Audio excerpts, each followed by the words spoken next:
Air adalah senyawa yang penting bagi semua bentuk kehidupan. Air merupakan satu-satunya zat yang secara alami terdapat di permukaan bumi dalam ketiga wujudnya tersebut. Air adalah substansi kimia dengan rumus H2O, satu atom oksigen. Selain itu, air juga merupakan tempat habitatnya organisme air. Nah, untuk mengetahui air tersebut layak atau tidak digunakan untuk organisme air, maka diperlukan dilakukan pengecekan atau pengukuran kualitas air. Kualitas air sendiri adalah air yang telah diuji dengan parameter-parameter dan metode tertentu berdasarkan peraturan yang berlaku.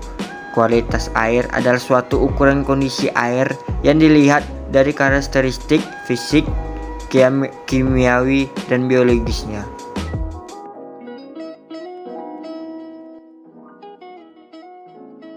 Assalamualaikum warahmatullahi wabarakatuh. Perkenalkan, nama saya Erlangga Putra dari jurusan Teknologi Hasil Perikanan. Jadi saya di sini akan menjelaskan tentang pengukuran kualitas air. Yang pertama yaitu pengukuran suhu air. Alat yang digunakan yaitu termometer. Cara menggunakannya yaitu celupkan ujung termometer tersebut ke dalam air. Kemudian tunggu kurang lebih 1 menit.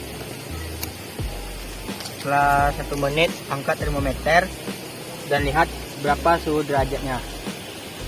Suhu air di sini yaitu kurang lebih 32 derajat. Yang kedua yaitu mengukur kecerahan air. Alat yang digunakan yaitu seci disk.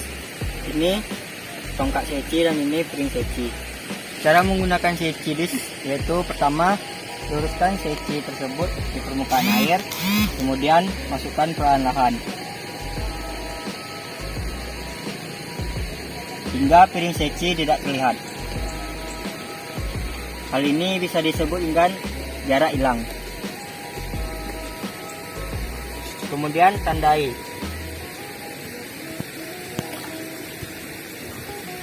Setelah ditandai, angkat seci tersebut perlahan-lahan hingga nampak.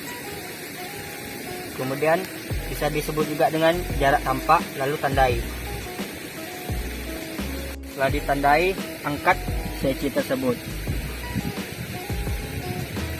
Setelah itu, ukurlah menggunakan meteran jarak tampak dan jarak hilang tersebut. Kemudian masukkan ke rumus dengan rumus jarak tampak ditambah jarak hilang dibagi 2. Selanjutnya yaitu yang ketiga, mengukur kekeruhan pada air. Alat yang digunakan yaitu turbidimeter merek Hanma, instrumen, dan yang kedua yaitu sampel air. Sebelum turbidimeter ini digunakan, alangkah baiknya kita melakukan kalibrasi. Tujuannya untuk mengecek apakah alat tersebut bisa digunakan atau tidak. Setelah mengkalibrasi, tekan tombol on off untuk menyalakan turbidimeter tersebut. Lalu masukkan air sampel ini ke dalam cupet atau kupet hingga batas yang telah ditentukan.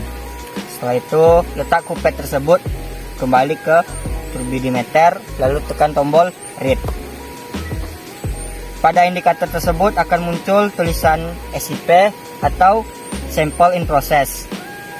Lalu tunggu kurang lebih 25 detik sehingga turbidimeter tersebut menunjukkan nilainya. Setelah 25 detik berlalu, akhirnya turbidimeter ini menunjukkan nilai dengan nilai 0,47 FTU. Yang keempat yaitu mengukur kedalaman air. Alat yang digunakan yaitu pemberat. Cara menggunakannya yaitu yang pertama, masukkan pemberat tersebut ke dalam air hingga mencapai dasar air. Setelah sampai ke dasar air, tandai lalu angkat. Setelah diangkat, ukurlah menggunakan meteran. Selanjutnya yang kelima yaitu mengukur kecepatan arus air. Alat yang digunakan yaitu botol yang sudah diikatkan tali. Cara menghitung kecepatan arus air, pertama-tama kita harus menentukan jarak tempuh dari titik A ke titik B. Setelah menentukan jarak tempuh dari titik A ke titik B, botol yang kita pegang ini yang telah diikat tali, kita lepas.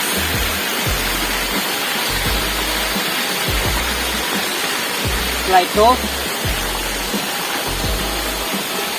kita hitung waktunya menggunakan stopwatch setelah sampai ke titik B. Menggunakan rumus jarak tempuh dibagi waktu dikali 1,25. Nah, datangnya 1,25 ini itu dari kecepatan arus kolom air. Baiklah, parameter kualitas air selanjutnya yaitu pengukuran pH air. Ini pH indikator dan ini kertas lakmus. Baiklah, cara menggunakannya yaitu masukkan kertas lakmus tersebut ke dalam air kurang lebih 5 detik. Setelah itu kibas-kibas, lalu cocokkan di pH indikator. Dan pH indikator ini menunjukkan pada angka 7. Selanjutnya yaitu pengukuran oksigen terlarut. Alat bahannya yaitu pertama botol lingkar, botol Erlenmeyer, pipet tetes, suntik, dan berbagai macam larutan. Bila sebelum melakukan pengukuran oksigen terlarut, alangkah baiknya pertama kita ambil air sampel. Caranya, masukkan botol Winkler ini ke dalam air dengan kemiringan 45 derajat. Masukkan perlahan supaya tidak terjadi yang namanya bubbling. Setelah itu, tutup botol ini ketika di dalam air supaya tidak terjadi bubbling. Setelah air sampel dimasukkan ke botol Winkler, masukkan larutan MnSO4 sebanyak 1 ml.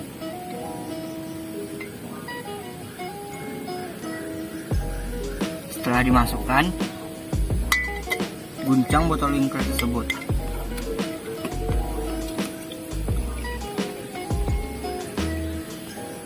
Setelah diguncang, masukkan lagi larutan yang kedua yaitu larutan NaOHKI sebanyak 1 ml. Setelah dimasukkan, tutup, lalu guncang lagi.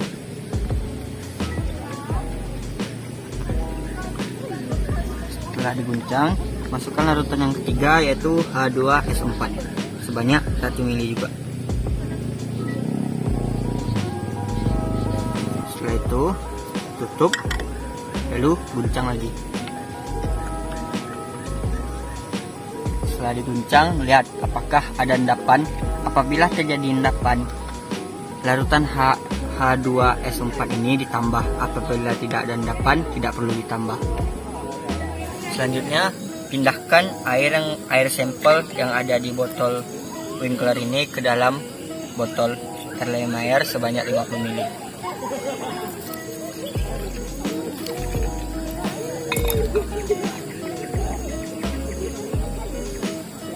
Setelah air sampel dipindahkan, masukkan amilum sebanyak 1-2 tetes.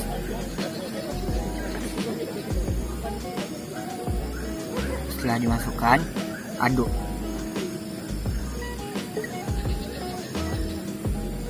Setelah diaduk, titrasi air sampel ini menggunakan natrium sulfat.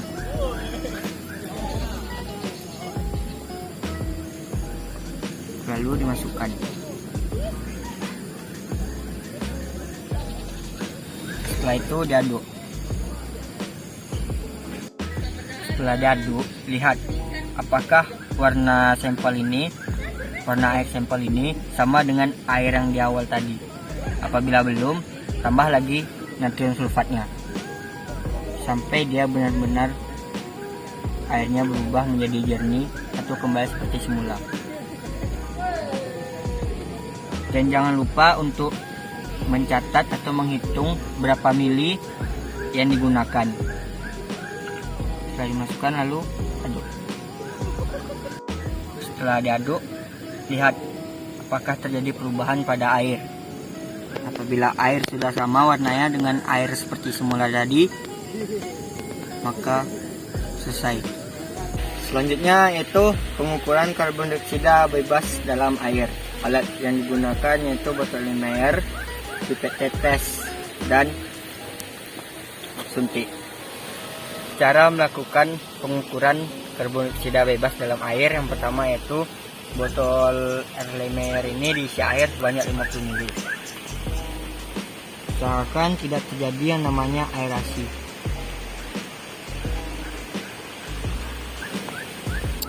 Selanjutnya, setelah botol air Lemaire ini dimasukkan air sebanyak 50 ml, masukkan 1-4 tetes phenolphthalein.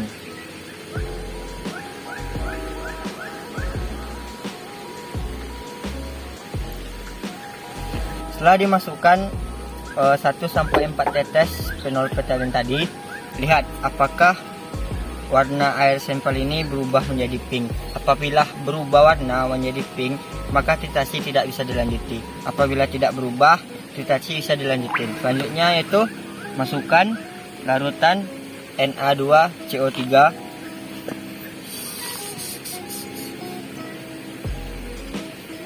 sampai air sampel ini berubah menjadi pink.